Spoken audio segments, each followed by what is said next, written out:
The Gresham High School Theater Arts Department presents Confessions of the Mad, a dramatic retelling of the stories of Edgar Allan Poe, written and directed by Austin Joseph.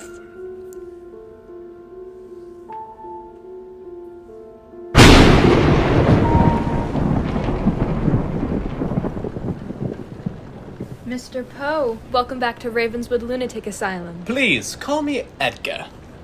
As you wish, Edgar. Now what can I do for you this evening? I can't imagine you're here for yet another tour of the asylum. Oh no, certainly not. I am here to interview a couple of the inmates. An interview? Yes, I'm in need of some inspiration for a piece I am writing. Inspiration? If you don't mind me asking, Mr. Poe. Edgar. Yes, Edgar. What are you writing about? If you must know, I'm looking to write about a murder.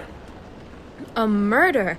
Well, you are certainly in the right place. Here at Ravenswood, we are currently rehabilitating 43 former murderers. Yes, I'm aware. I was hoping that I may speak to two particular inmates. What were their names? I believe that she prefers to go by Montresor. The second inmate I am looking for just so happens to be nameless. Ah, you mean Ian Crane's former caretaker. Precisely.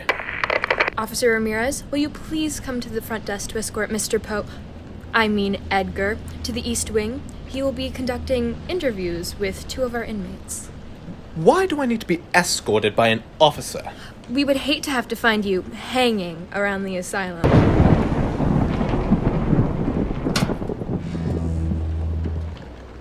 Right, this way, sir. Make sure to keep an eye on our guest.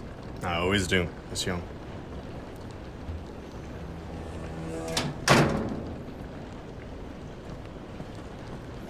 So, who are you interviewing? A woman who goes by the name of Montresor. Yikes. She's, What?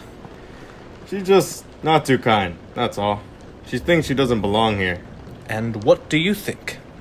I think anyone that takes pleasure in taking the life of another person is some kind of crazy.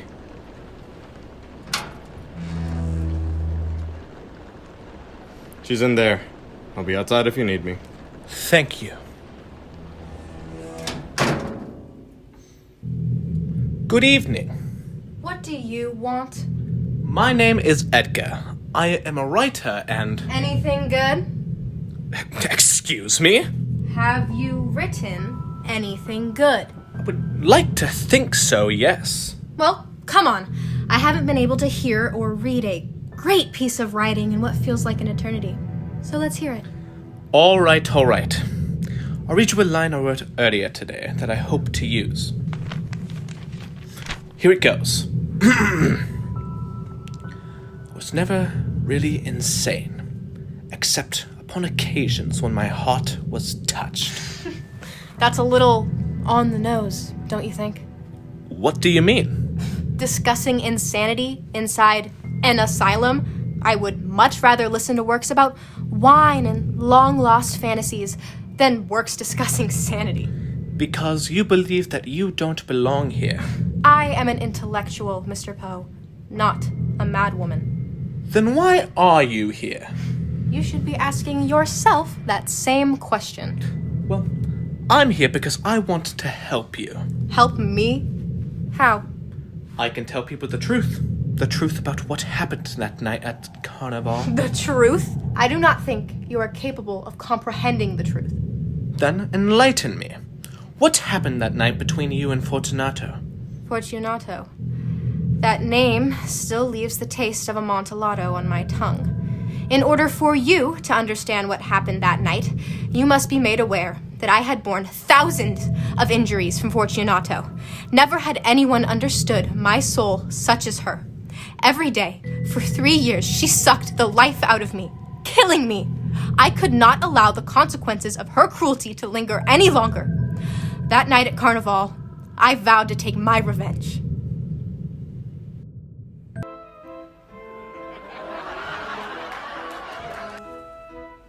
Oh, pardon me, my dear Fortunato. You look simply jovial with your little hat. You're too kind. Before you continue to sing my praises, can you point me in the direction of where you're keeping your best Wine? Yes, how did you know? Oh, I didn't. I did, however, receive a pipe today of what passes for Amontillado, but I have my doubts. You managed to receive a pipe of Amontillado in the middle of Carnival? How? I have my doubts. The worst part of the matter is I had to pay full price for the Amontillado without your consultation. I couldn't find you anywhere, and I was worried I might miss out on a bargain. Amontillado! Like I said, I have my doubts. I cannot believe you managed to get Amontillado the day of Carnival! I can see that. I think I'm going to have to visit with Wutzke-See. He'll be able to tell me. Wutzke-See? Really? He wouldn't be able to tell you the difference between Amontillado and sherry. Yet some people would say his taste in wine is at least as good as yours. All right, let's go. Where? To your vaults. Oh, I couldn't ask you to do that. I'm sure you have much more celebrating to do. Besides, my vaults are insufferably damp and severely cold. Why? They're encrusted with nitra. Nevertheless, let's go. A little cold never hurt nobody. No, not the cold. To the Amontillado! Also, I just have to say, I can't believe you were even considering talking to Wutzke-See. He can't even distinguish sherry from Amontillado.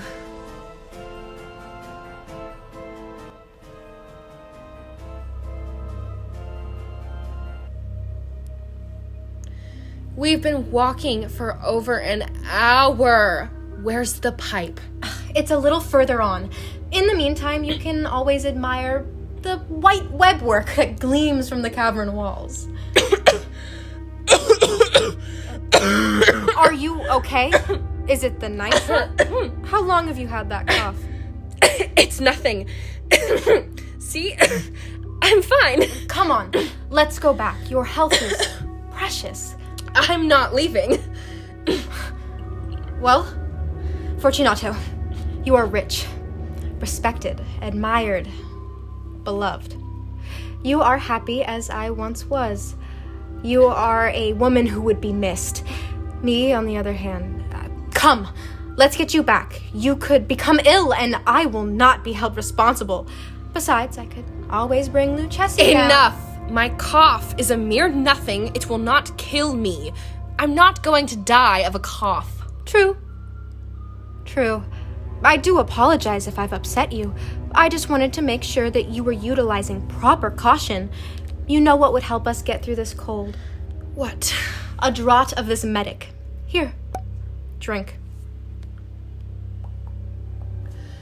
I drink to the buried that repose around us. And I drink to your long life. Your vaults are really quite extensive. Us Montresors are a great and numerous family. I forget your arms. What was it again? It is of a human foot crushing the head of a serpent, except the serpent's fangs are embedded in the heel. And your family motto? Nemo me impune lacessit. No one attacks me with impunity. Strong.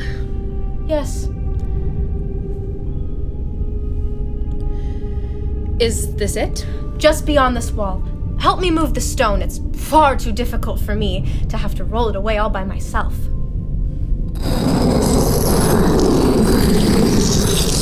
That wasn't so bad. Now, where is that Amontillado? Oh no! I can't see! My torch has gone out. Montresor, are you there? Hello? I'm here. Just pass your hands along the nitra and follow the sound of my voice. You're getting closer. Closer. Wait! What are you doing? Ow! Montresor, ow! Stop! You're hurting me! Montresor, what are you doing? Let me go! Stop moving! Shut up! I don't understand. What about the Amontillado? Oh, don't worry, Fortunato. The Amontillado is right here. Montresor, please stop! I'll give you anything. Money, wine, anything you want. Nobody has to know about this. Just please let me out of here. Nobody will know about this. Goodbye, Fortunato. No! Don't leave me here! For the love of God, Montresor! Yes! For the love of God!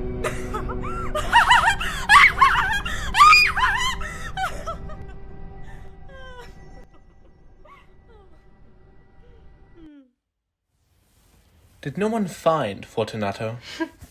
Not for 20 years. What's left of her remains inside that tomb chained to the wall, just as I intended. May she rest in peace. Ne mome impune lecacit. Now that's the truth. Yes, the truth. Ramirez, I'm ready to go. Wait, where are you going? You know I don't belong here. Let me out. Tell them, Edgar, tell them. Like I said, she's crazy. She's not crazy. What do you mean? She was just a woman with a broken heart and cruel intentions. Whatever you say, Ed. Nurse Young said you were doing 2 interviews? Yes, I will now be conducting an interview with Ian Crane's nameless caretaker, if you would be so kind as to take me to him. Ah, yes, the mad caretaker. He's the whole reason I asked to be on this patrol at this place. He's a real freak. Yes, he cut up a man into small pieces and hid him under the floorboards. Oh, it's much worse than that. You'll see what I mean.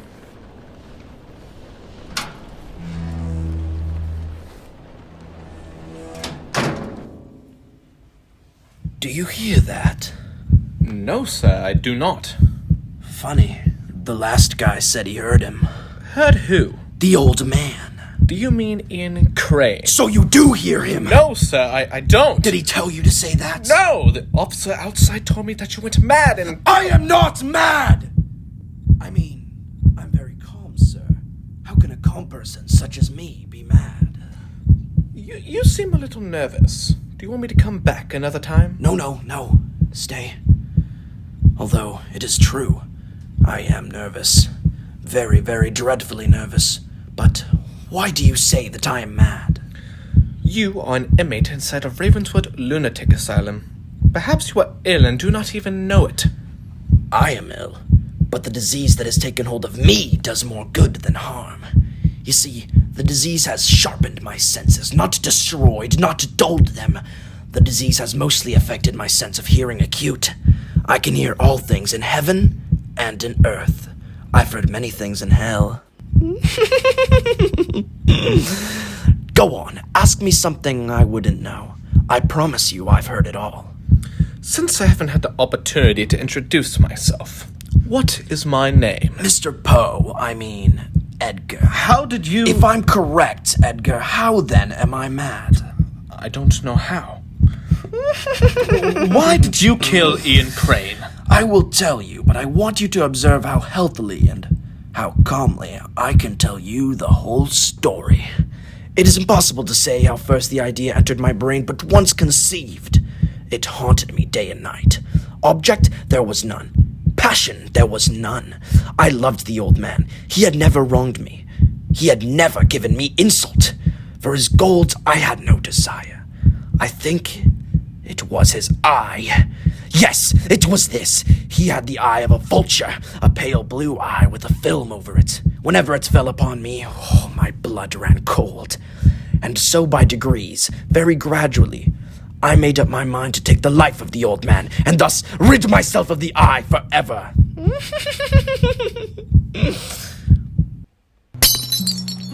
Yeah. Don't worry, sir. I'll clean it up for you.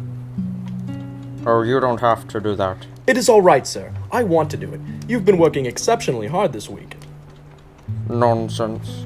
I haven't done anything but move from my bedroom to my study and back to my bedroom for nearly a week. That's at least 5 flights of stairs down and back each day, sir. That's a tremendous amount of work for someone of your elderly stature.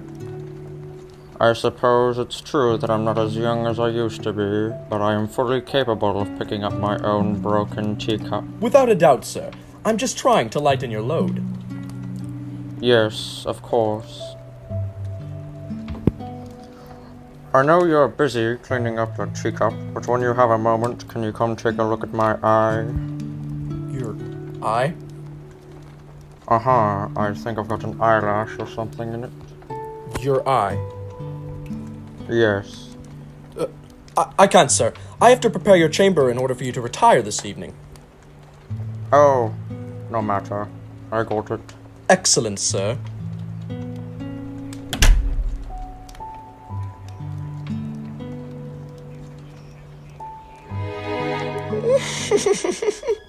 Take a look at your eye. I'm no fool. That evil eye will not take control of me. He must think me mad to ask such questions unless... No, it can't be! That's impossible! I have planned the old man's death so carefully. There is no way that the eye can know of my murderous intent. I've been nothing but kind to the old man. In fact, I've never been kinder. The eye's been closed each night that I've peered into the door to watch the old man sleep, and yet the eye knows. I cannot wait any longer. That devil eye dies tonight! If you knew that you were going to kill Crane, why didn't you do it earlier when you were spying on him at night? When I peered into his room, I would always undo my lantern cautiously. Oh, so cautiously. Cautiously because the hinges creaked. I would make sure to undo it only so much so that a single thin ray would fall upon the old man's vulture eye. However, each time I checked, the eye was closed and it made it impossible to do the work. Why? It was not the old man who vexed me. It was his evil eye. That night, at midnight, I was more than usually cautious in opening the door. A watch's hand moves more quickly than did mine. Never before that night had I felt the extent of my own powers, of my sagacity. I could scarcely contain my feelings of triumph. To think that there I was, opening the door little by little, and he not even to dream of my secret deeds or thoughts. I fairly chuckled at the idea. And perhaps he heard me, for he sprang up in bed, crying out. Who is there? I kept quiet, still, and said nothing. For a whole hour, I did not move a muscle. And in the meantime, I did not hear him lie down. He was still sitting up in the bed, listening, just as I have done, night after night, hearkening to the death watches in the wall. Hello? Is anybody there? Perhaps it's just a mouse crossing the floor, or maybe it's a cricket making a single chirp. I could have sworn I heard something. Yes, the old man had been trying to comfort himself with these suppositions, but he had found them all in vain. All in vain because death, in approaching him, had stalked with his black shadow before him and enveloped the victim, and it was the mournful influence of the unperceived shadow that caused him to feel, although he never saw nor heard, to feel the presence of my head within the room. When I had waited a long time, very patiently, without hearing him lie down, I resolved to open a very, very little crevice in the lantern. So I opened it. You cannot imagine how stealthily until, at length, a simple dim ray, like the thread of a spider, shot from out the crevice and fell upon the vulture eye. It was open, wide open, and I grew furious as I gazed upon it.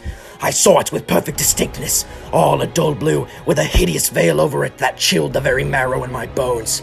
But I could see nothing else of the old man's face or person, for I had directed the ray, as if by instinct, precisely upon the damned spot. Have I not told you that what you mistake for madness is but over-acuteness of the sense? Now, I say, there came to my ears a low, dull, quick sound, such as a watch makes when enveloped in cotton. I knew that sound well, too. It was the beating of the old man's heart. It increased my fury, as the beating of a drum stimulates the soldier into courage. But even yet, I refrained and kept still. I scarcely breathed. I held the lantern motionless. I tried how steadily I could maintain the ray upon the eye. Meantime, the hellish tattoo of the heart increased. It grew quicker and quicker and louder every instant. The old man's terror must have been extreme. It grew louder, I say louder every moment. Do you mark me well? I have told you that I am nervous. So I am. And now at the dead hour of the night, amid the dreadful silence of that old house, so strange a noise as this excited me to uncontrollable terror. Yet the beating grew louder and louder. I thought the old man's heart might burst. But now a new anxiety seized me. The sound would be heard by a neighbor. The old man's hour had come. Ah! You demon! Let's go!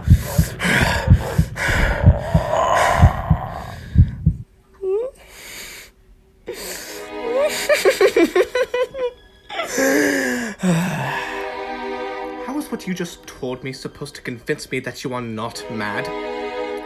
You murdered an innocent man. If you still think me mad, you will think so no longer when I describe the wise precautions I took for the concealment of the body. You'll see, the night waned, and I worked hastily, but in silence. First of all, I dismembered the corpse. I cut off the head, the arms, and the legs. I then took up 3 planks from the flooring of the chamber and deposited all between the scantlings. I then replaced the boards so cleverly, so cunningly, that no human eye, not even his, could have detected anything wrong. There was nothing to wash out, no stain of any kind, no blood spot whatsoever. I had been too wary for that. The tub had caught it all.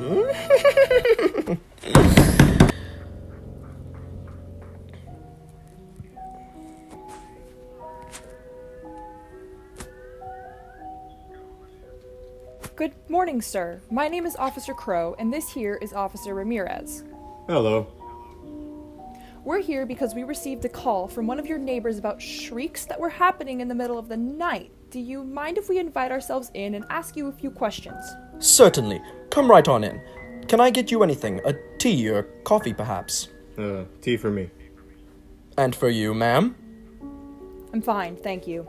Isn't this Ian Crane's residence? Yes, of course. I could never own a place like this on a measly old caretaker's salary. So where is the old bird? Is he upstairs? I think we ought to talk with him as well. Well, of course, I would be happy to get him, except... Except what? Except he is currently out of the country on holiday. He was an eccentric old fellow. A bit clumsy, though, always breaking things. Was? Yes, he was eccentric. He's been a bit down lately, with death nipping at his heels. It's a shame how quickly life escapes us. That's why he's gone. He's hoping that this vacation will help him to recapture his youth.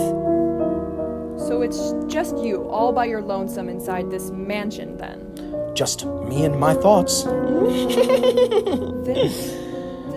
why did your neighbor claim she heard shrieks? Oh, it's a simple explanation, really. I have chronic night terrors. Then why haven't we heard any complaints from your neighbors in the past? That is an excellent question, and it is one that can be answered. My night terror was simply the worst one I had ever had. I dreamt that some strange creature had attacked me in my sleep and tried to strangle me to death. It was a truly terrifying experience. It looks like your tea is ready, officer. Let me go to the kitchen and fetch it for you. Thank you.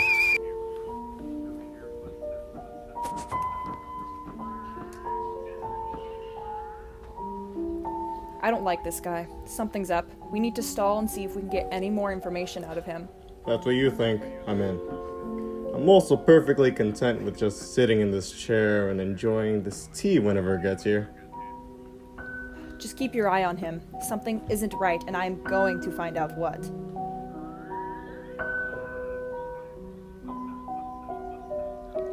Here's your tea. It's very hot, so be careful. Thank you. So, you were having night terrors and let out a huge shriek.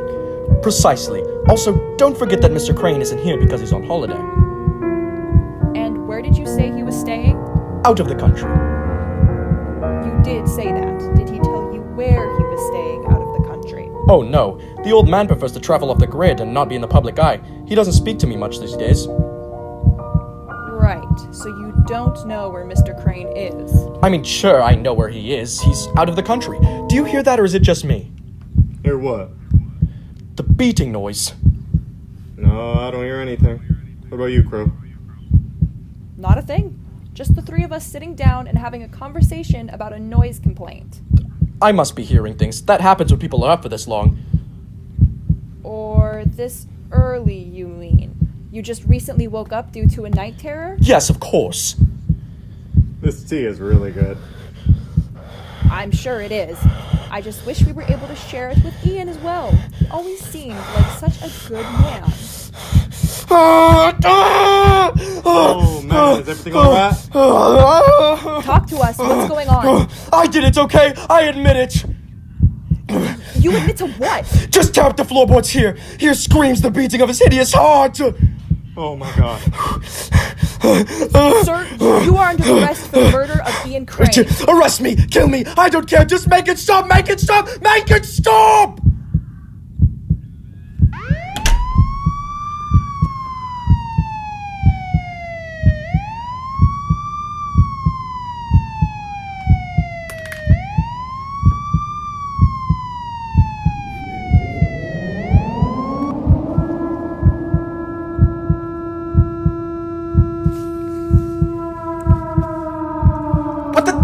is that siren for? You can hear that too? Unfortunately, yes. Edgar, we have a security breach. One of the inmates has escaped from the room and we need to get you to a safe place. You could be in potential danger. Where's Officer Ramirez? He's doing his job. Now come with me. Goodbye, Edgar. See you soon. Soon? What does he mean, see you soon? It's nothing. Now, come upstairs. We have a room that we can keep you in overnight to protect you. To protect me? Wouldn't it be safer if I just left? Not if the inmate manages to escape the building. Besides, we have Officer Ramirez watching out for us. But how am I supposed to write with this blasted siren? As soon as you are locked safely in your room, I'll turn it off. Officer Ramirez is aware of the situation. As long as I am able to write, I don't care where I stay tonight. Excellent. Your room is right here. Ring the bell if you need anything. Thank you.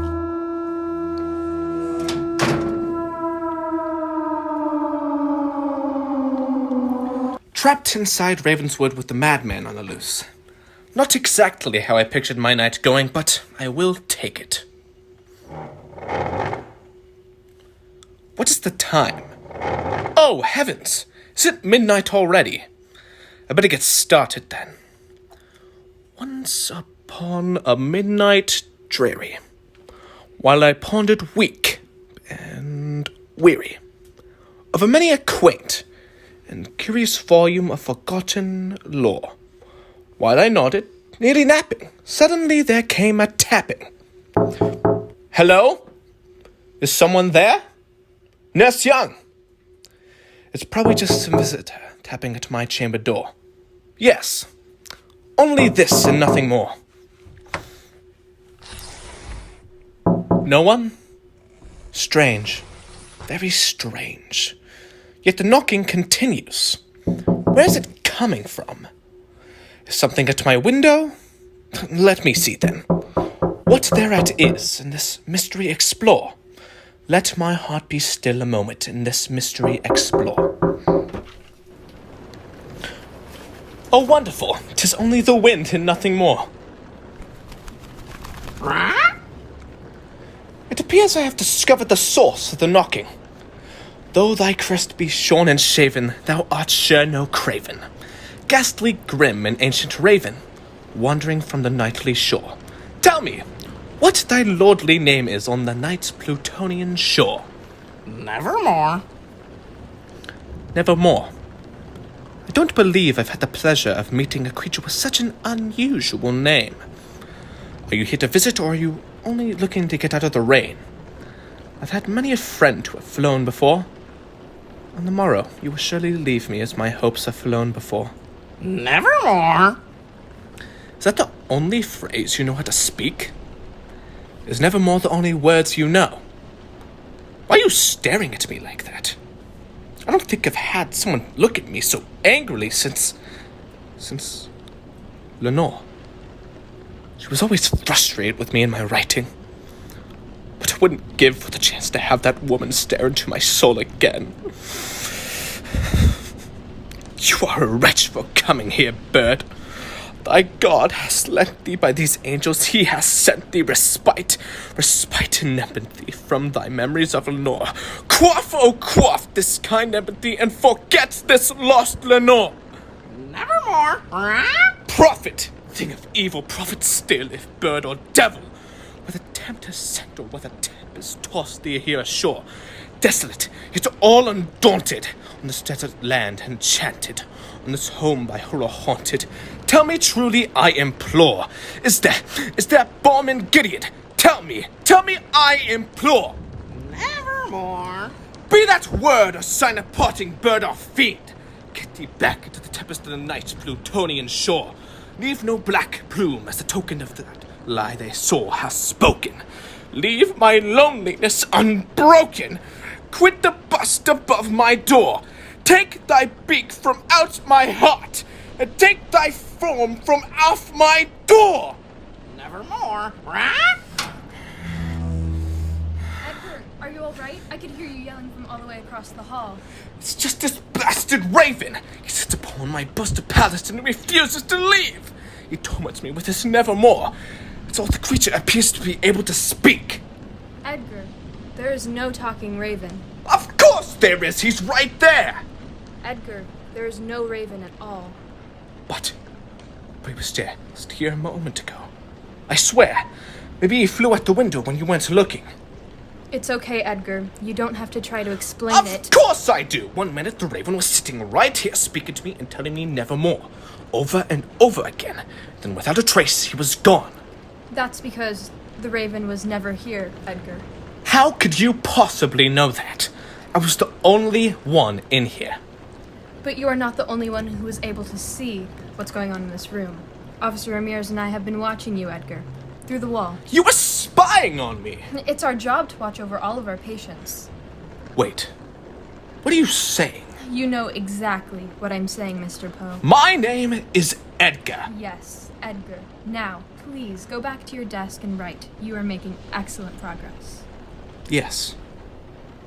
My writing. I was making such excellent progress before that bird flew in from the window. I'll close the window for you. But, just to remind you, there was never any Raven. You have nothing to be afraid of. Wait. Where are you going? Don't worry, Edgar. I'll be keeping an eye on you. Nevermore. No. Never. That's impossible. Never. He's back. Let me out. I am Edgar Allan Poe, and I am not mad. Ah!